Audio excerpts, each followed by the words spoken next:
The Detroit Lions have now won 3 games in a row, and they sit atop the NFC North. After game 1, it was hard to imagine the Detroit Lions doing just that as early as they have. So the first quarter of the season is over, and the Detroit Lions, thanks to the Dallas Cowboys tying with the Green Bay Packers, are now first place in the NFC North. And that's could this be a three-peat when it comes to the NFC North title, from winning it never to winning it 3 times in a row? That will be fantastic. But we still got a lot of season left. Got to get through injuries, and we still have, 13 games to go. So a lot of games left to be played, but early on, the Detroit Lions are still kings of the North. And after being in the 3rd place power ranking spot last week, heading into week 4, where will they land for week 5? Now, I'm going to tell you right now, based off of the fact that there are just two remaining lose teams without losses. I had to figure out what I was saying. The Detroit Lions are probably still in 3rd place. You've got the Philadelphia Eagles as number 1, and the Buffalo Bills would be number 2. So I think that the Detroit Lions are still going to be 3. I don't think there's going to be any change this week from last week, but let's check it out. Here is what NFL.com had to say. It says NFL Power Rankings Week 5, Chiefs reclaim spot in top 10. Ravens are free falling, and that is 100%. Just found out that Lamar Jackson is actually going to miss the next 2 to 3 weeks due to a hamstring injury. So the Detroit Lions, we're going to scroll down. I don't think there's going to be any change. And just like I predicted, the Philadelphia Eagles are going to remain number 1. They have been number 1 all season long. The Buffalo Bills have been number 2 all season long with 4-0. Both teams, the 2 remaining 4-0 teams in the NFL. And the Detroit Lions should be number 3, no change, with the 3-1. I mean, listen, a month ago, it was hard to see the way that offense was looking. It was hard to see the Detroit Lions being where they are now. The Baltimore Ravens, I had us losing that game before the season even began, when we got the schedule, because Baltimore's had our number, but this team is really starting to turn the corner, and we're going to talk more about that later. All right, let's scroll down and finish out the top 10, then we'll come back to that. The LA Rams, surprisingly, man, are playing very well. Would be 4-0 if it weren't for the blocked field goal in week 3. I'm going to tell you guys something, man. You know, I have not been pushing the narrative, the Stafford golf narrative this year, because I was wondering if it ended last year. But I can really see that narrative, man, beginning to come back, because the LA Rams right now, I mean, I could see something shaping up down. I think that as long as Stafford is in LA and as long as Goff is in Detroit, it's going to remain a narrative. So the LA Rams, number 4. Number 5 is going to be the Seattle Seahawks. Number 6 is going to be the Green Bay Packers, with the abysmal tie, man. The NFL should get rid of ties for sure. The Tampa Bay Buccaneers with the logo change. I actually love this logo. I hate the colors, though. Hate the colors. Number 7, down 2 spots. Then we have the Los Angeles Chargers, their first loss, down 4 spots from 4 to 8. And then the Kansas City Chiefs move up into the top 10, man, after starting 0-2 and now have won 2 straight. And to round out the top 10, the Indianapolis Colts go from 9 to 10. Now let's go back up to the Detroit Lions and see exactly what Eric had to say. Says Detroit was not prolific offensively against Cleveland. Why would they be? Because they had the number 1 defense and still have the number 1 defense in the NFL, but no one has been this season. Thank you, Eric. Still, this is the second time in 4 games where the Lions have been kept somewhat grounded on offense, even if they've taken good care of the football. Committing 5 offensive penalties was out of character, and Detroit still trying to hone the connection between Jared Goff and Jamison Williams. I disagree with that, but we'll come back to that later. The Lions have enough options and weapons to win a contest such as Sundays, and the defense and special teams did enough to step up in the game that was 20 to 10 entering the 4th quarter. Some tough opponents await prior to the week 8 bye, and though there's no panic, Dan Campbell's group still has a few screws to tighten up. You see what I'm saying, man?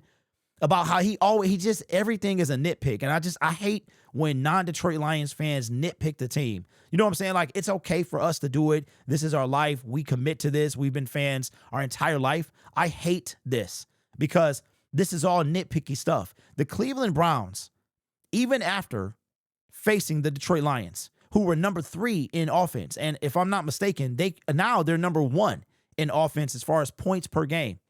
I don't know they have the number 1 points per game scoring offense in the NFL. So points per game is the number 1 scoring offense. The Cleveland Browns are still the number 1 defense in yards allowed after still playing the number 3 offense, right? So that is a big deal. This team was fighting, and it took all 3 phases of the game. So anyway, it just annoys me, man. Somewhat grounded. Of course, we were going to be grounded. It's the number 1 defense in the NFL. But I do agree with the penalties. They were out of character. Taylor Decker was off his rocker. I mean, who's not when you're facing one of the best pass rushers in the NFL? The Jared Goff, Jameson Williams connection, I don't think that it's not, I don't think it needs to be honed. I think what happened, Jameson Williams was having a bad day.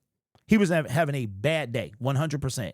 It just was not his day. Now, we don't see St. Brown have those type of days where he's dropping all of those passes, but it was just, I just didn't like the fact that they kept forcing it to him. I like that they kept him involved. I just don't like that they kept forcing it to him. It seemed like you're just trying to force feed J-Mo the ball to keep him. But I do like the fact that we didn't completely abandon him, because as we've talked about many times, the previous offensive coordinator, he would get cute. He would abandon. Sometimes he would just forget, in my opinion, all about Jameson Williams. And if he didn't, I mean, nothing was working against the Cleveland Browns. We tried an end around. We tried, and nothing was working. But and then Jameson dropped a couple passes. But I like that they kept going back to him when it was right, because he wound up catching a huge pass for us. And what I've noticed about Jameson Williams is it seems like the past couple of games he is used early on. I know during the Baltimore Raven game, he came out early, right? Couple passes, didn't really get involved after that as far as the passing game. But okay, do we have some screws to tighten up? Obviously, of course we do, right? Every team does. Dan Campbell said, even during his locker room speech, like, yo, that's 3.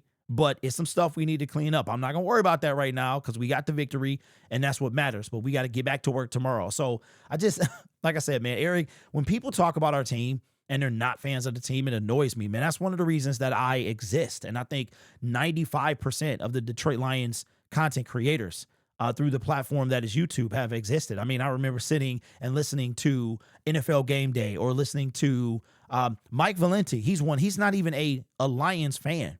He's not. He is from New York. He is a New York Giant fan. And it's like, how you going to be so critical of our team and you get paid to talk? You know what I'm saying? Like, you're not even a fan of the team. So I just don't like this type of stuff. And that's one of the reasons, probably the main reason that I got into doing this, because I wanted to change the narrative. It's okay to me if you critique your team if you're a fan of the team. None of these pundits and all that stuff are fans of the team. They're general NFL. You know, we talk about this team every single day. Y'all watch me every single day. I have over 2,100 videos, 31,000 subscribers. I forgot to tell you guys, man, we hit 31K over the weekend. Thank you guys so much. Only 69,000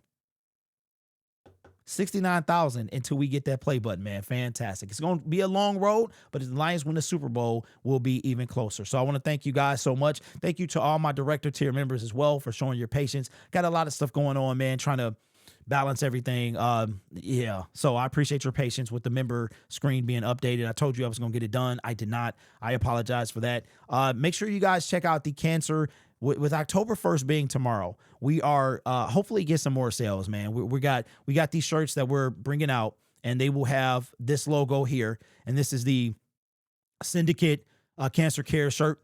And it will be 20% of the proceeds will go to cancercares.org. We're going to do that throughout the month of September. So you can find the store you should see a store kind of tab underneath the video. The shirt is available now. We also have hoodies that's also available as well. Okay, we're going to add a mug to this. Hopefully I can do that sometime today. All right. So I appreciate you guys. We've had a couple sales already, probably about between 5 and 7. So I'm excited about that. And I hope to have even more throughout the month of October. The NFL started early as well. And I figured that because I think the last Sunday in October, because it was like leading up. If you notice the crucial catch, they were wearing like the refs had on pink whistles and stuff like that. So I'm excited, man. It's the first time we're gonna do, and I got something planned as well for the live streams through October, if it's possible. All right, this channel is made possible by viewers, subscribers, and members just like you. It's because of your support I get to do what I do. You could be anywhere else on YouTube, but you choose to rock with me. Let me know what you think about the power rankings. Of course, I think they make sense. The Bills are undefeated and they're a really good team. The Eagles, not so much, man. The Eagles are one of them teams, they just find a way to win. Jalen Hurts had 0 passing yards in the second half. 0 pass. I don't know how many times that's ever been done. 0. Could you imagine the Lions having 0 passing yards? Jared Goff with St. Brown, Jamison Williams, Sam Laporta, Jahmyr Gibbs, David Montgomery, that we have Isaac Tesla. We have 0 yards passing in 30 minutes of football. That is insane. Even with Saquon Barkley. That's crazy. You guys are awesome. Take care of yourself and each other. And as always, go Lions.